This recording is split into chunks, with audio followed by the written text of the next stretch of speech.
Right down the road from Liverpool High School, and every single month we are here with the Warriors, and this broadcast celebrates a special playoff edition of the Liverpool Warriors football program as they are into the semifinals in the Section 3 Class AA, and I am here with two DNs here. We have Jake Knapp and Taj Ryan. Please give them a round of applause. Show them some love. Yeah! So, Taj, I gotta push the camera out here to make sure that we can see all your hair. All right. So bring me into the hair. What do you do on game day? Do you just push it all in and hope it works out, or what do we do? I usually wear a headband or like a ski mask over my hair to keep it down because Just make sure you hold that close to you. All right. Go ahead. Headband or steam or what? like a little something cover my hair so it fits all in the helmet. Did you always want to grow it out and have it like this?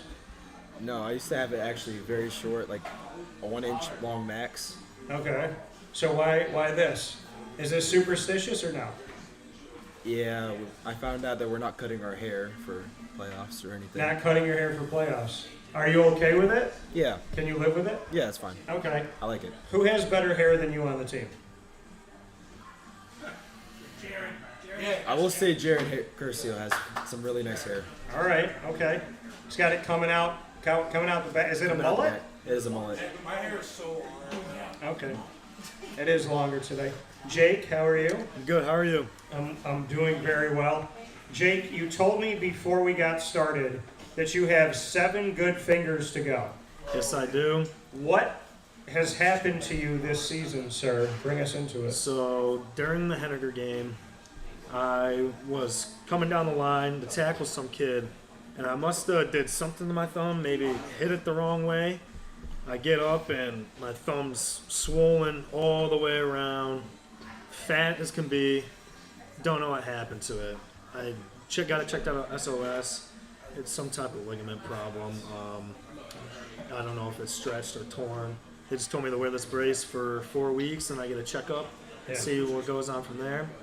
Then, the other night against Beeville, I was on the edge, and it was pass play. I'm coming down. I mean, Beeville's players kind of hold a lot. No offense, but he's holding me down. I rip off of him. Don't know when it happened. I come around, hit the QB, and all of a sudden my finger's 45 degrees to the left. And here I am running off the field with it waving in the air. I'm pretty sure everybody thought it was disgusting, but it's crazy that I didn't feel anything. Yeah, I was gonna say, you said you didn't feel it. No. Is that just adrenaline, or what is that? It must be. I also take ibuprofen before the game, so Okay. So that can help you out a little bit. yeah. So they club it for the game. Yeah. So you got like a weapon Yeah, pretty much. when you're in there. How do you play with one free hand and one club? Do you feel like it changes anything for you, or do you feel like the way that your motion is, you don't really think about it? It definitely does change. It's way harder to grab. That may be how I dislocated my finger. But, I mean, it has its advantages and disadvantages. So, Justin Barron, DB and linebacker for Syracuse, played last season with a club and almost pulled down an interception one-handed. So when you see other guys out there playing through it, I mean, has this always been your thing to just play through whatever? Or? oh, yeah, all the time. I mean, maybe in practice, I might sit out for a day. That happened once. But otherwise, if it's for a game, there's nothing stopping me. I'm just going to push through it. Because I feel the team needs me, so just got to put. Well, I love hearing that. Taj, from an injury to our unofficial trainer, what can you say? Coach gave you a lot of credit and a lot of love for the fact that you get all suited up and then you're taping ankles before you're going out there. Why have you decided to take this upon yourself? Last year after school every day for Block 7, I didn't have a class at study hall, so I'd go down to the trainer's office and finish my work if I had any. And I'd happen to see her taping everyone. Yeah. And I thought that was cool. It seems like something that I would want to do. And then she taught me how to tape ankles, and then she left like 2 months later, and we didn't have a trainer, and we haven't had a replacement since then. So I've just known how to do it, and I remember one day Jared was like, he's like, my ankle hurts. I don't know if I can practice it. I was like, I can tape it. We can see how it works. And then it went pretty well, and I've been taping his ankle almost every day now. So, I mean, do you feel like at this point are you interested in being an athletic trainer? Yeah, next year I'm going to go to college for kinesiology. Okay, congratulations for that. So, what does it mean to you that not only are you meaningful to the team as a D end, but you're obviously meaningful to the team for taping ankles and being that extension into the training world? So, you have a very special, unique role. What does that mean to you? It's special to me. I like helping our team any way that we can, as we're kind of like a family. We all need to work together. We all have our roles and responsibilities. So I just like to help people out. How would you describe this family? Very, very close, very together, in unison on all of our plays: offense, defense, special teams, practice, and games, all around. All right, I like it. Jake, I'm going to go back to you for this. Tell me something good about the guy who's staring at all of us, Coach Indoni.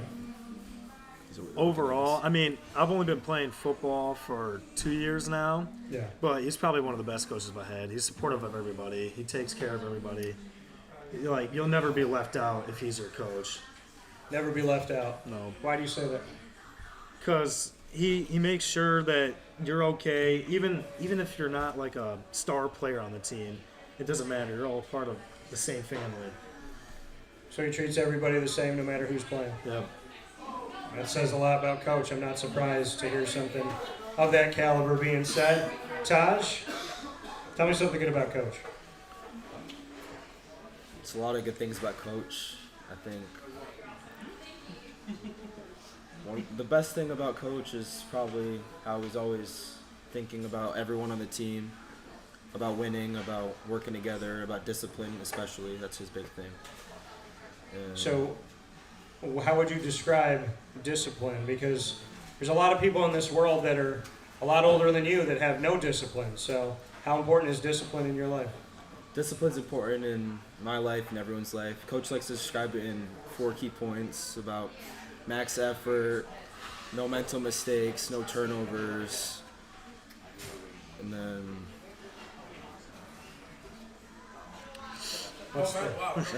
no mental mistakes, max effort, no turnovers, and then I said no turnovers, Matt.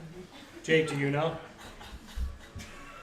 Put me on the spot. Hold on. No Wait, what did you say? turnovers, no turnovers, mental mistakes, No penalties. No penalties, no penalties, no penalties, and full effort. and full effort. Full effort. Taj, tell me something good about Jake.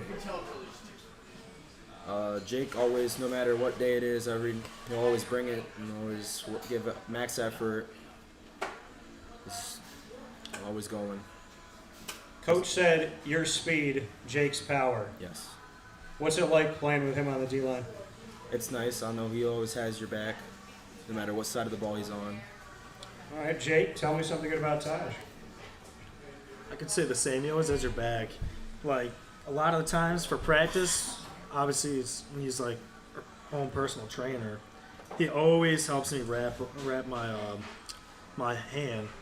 He's always there to do that for me, so I'm very supportive. And I know he'll always have my back when I'm on the line with him. He knows he'll do his job. We'll all do our job, and in the end, we'll be all fine.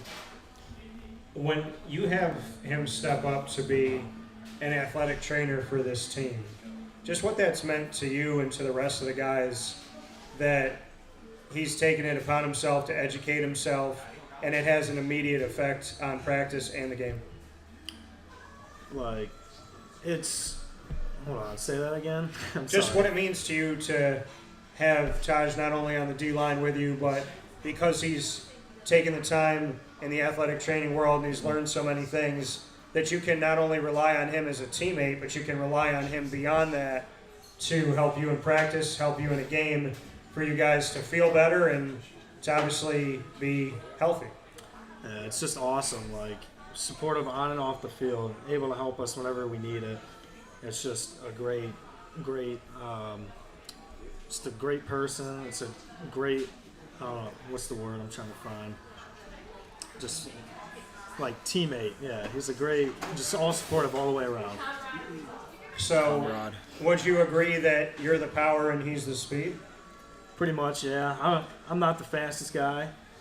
How fast is Taj, in your opinion? Pretty fast. Pretty fast? Like fast for a lineman, yeah. Fast for a lineman. All right. Well, you guys got a game coming up. It's round 2 against CNS, and it's going to be right here at Liverpool.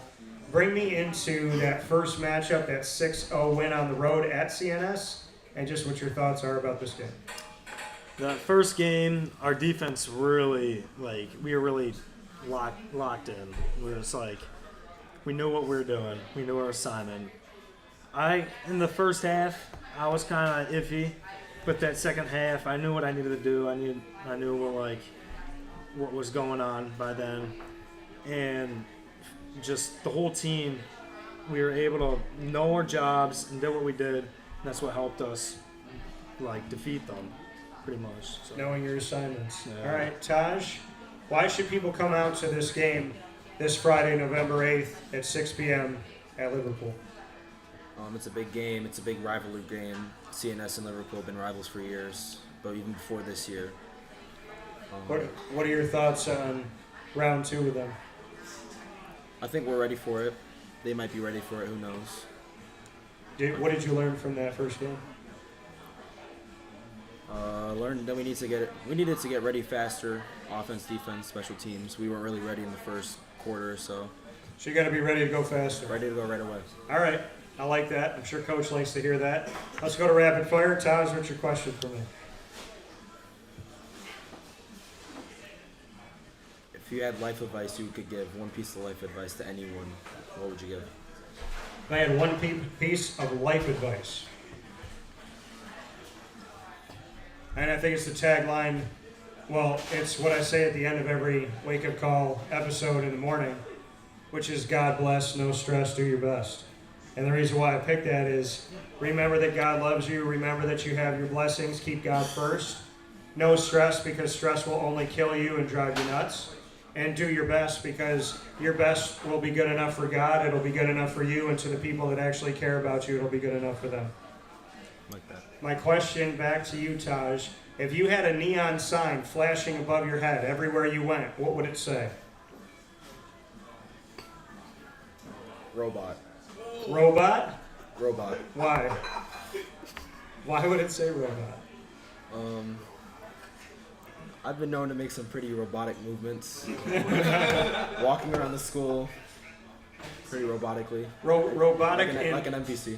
like robotic in the sense of like a dance move, or No, I remember in freshman year, a few people taught me how to move my arms when I walk, so I didn't notice that I didn't move my arms when I walked for my whole life. okay. I So thought now it you was move. funny. Now you move them. Now I move my arms. Okay, all right. Jake, what's your first question for me? What is your go-to for breakfast? What do you eat? What do you drink? It's a good question. I have my own sandwich at Mother's Cupboard, and it is a bacon, egg, and cheese inside of 2 pieces of French toast. And it's good because it's got sweet and savory, and I don't have to pick. Yeah. So I'm going to pick that. And if I was in New York City, it would be an egg everything bagel. That's bacon, egg, and cheese. Or it would be cinnamon. It would be the walnut raisin cream cheese. So what would I drink? Water. I mean, water or a homemade smoothie. I use natural peanut butter, almond milk, strawberries, and bananas. And I have that almost daily, and I really like those smoothies. My question back to you, Jake.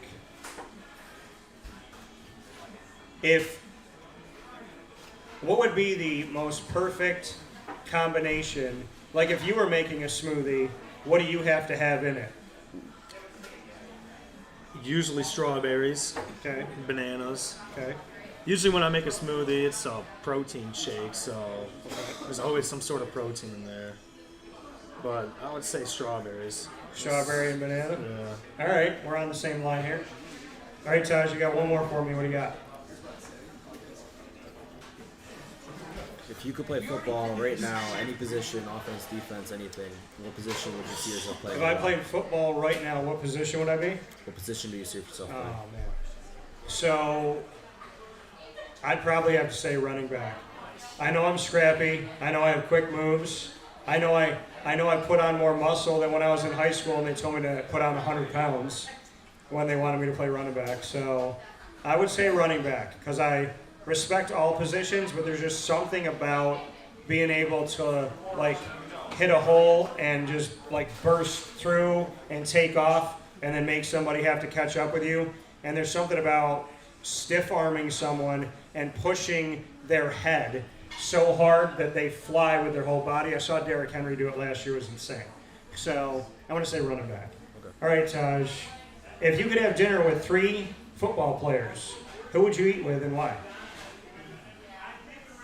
I'm a big Vikings fan. You're a Vikings fan? I'd They're probably doing all say- right this year. Yeah, they are. They were at first. It's getting rough, but They're gonna be they'll all come right. back. They'll come back. They'll be all right. I'm gonna say Randy Moss, Okay. Adrian Peterson, and Justin Jefferson. And Justin Jefferson. Nice room. I like that. All right, Jake. Final question for me. Who's your favorite football player and why? Favorite ever? Yeah. Oh, boy. My favorite running back ever and favorite Jaguar is Fred Taylor. But, oh, that's so tough. I mean, I guess I would probably pick Fred Taylor growing up watching him. But I also feel like I would say Barry Sanders or Emmitt Smith. Because watching them, Barry Sanders would do this thing where he wouldn't just like move, he would make a cut and his foot would go down to the ground and he would like touch his ankle to the ground. It would look like he broke his ankle and then he just cut back the other way. There was one play where he cut into a pile and you're like, okay, so what's he gonna do? He just ran into a cave and then he somehow flew out of it. So I think Barry Sanders is an easy answer for me. All right, Jake. What is the best piece of advice anyone has ever told you? Oh, this is a good one. And who said it? Oh, That's his mom, by the way. Yeah, I knew as soon as I asked it that was mom. So, no doubts. to always give people chances. That's one thing my mom always told me. Like, even though somebody maybe did one thing wrong or 2 things wrong in their life, always give them a second chance. Because you never know, they may have changed. They may be a new person. Okay? So give people a chance and understand we're not all perfect. Mom liked that answer. So for Jake Knapp, for Taj Ryan, myself, Dan Tortora, we have one more set, but not before we show some love to the defensive line and these 2 DNs. Clap it up for the guys. Thank you, gentlemen. Good to talk with you Thank you soon. for having us. Keep your 7 fingers healthy, okay?